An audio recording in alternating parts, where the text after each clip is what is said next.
సంక్రాంతి అనగానే నాకు గుర్తొచ్చేది మంచిగా ఫ్యామిలీతో టైమ్ స్పెండ్ చేయడం, కైట్స్ ఫ్లై చేయడం అండ్ పిండి వంటలు. ఎంటైర్ ఇయర్ వెయిట్ చేస్తూ ఉంటా సంక్రాంతి కోసం సో థాట్ పిండి వంటలు తినొచ్చు అని. బెల్లం పాకంతో చాలా వెరైటీస్ ఆఫ్ స్వీట్స్ చేసుకోవచ్చు. కానీ ఈ వీడియోలో మేము పల్లీలుండలు ఎలా చేసుకున్నామో చూసేయండి.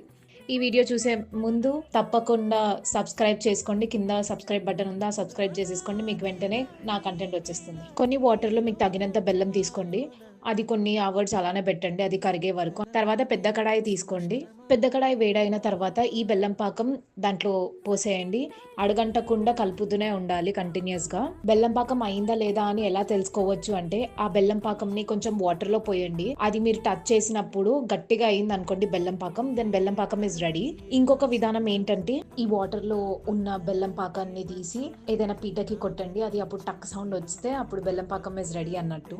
ఇంకా రెడీ అయిన తర్వాత మనం పల్లీలేసేసుకొని బాగా కలిపేసుకోండి. బెల్లం అండ్ పల్లీల మిక్స్చర్‌ని బాగా కలిపేసుకున్న తర్వాత నూనె రాసిన పీట మీద ట్రాన్స్‌ఫర్ చేసేసుకోండి. వేడిగా ఉన్నప్పుడే మెల్లిమెల్లిగా నూనె అద్దుకుంటూ లడ్డుని కట్టేసేయండి. టడా!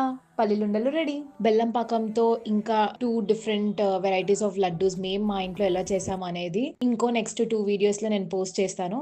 తప్పకుండా మీరు సబ్స్క్రైబ్ చేయండి. అండ్ ఈ వీడియో ఎలా ఉంది అనేది కామెంట్ సెక్షన్‌లో కామెంట్ చేసేయండి.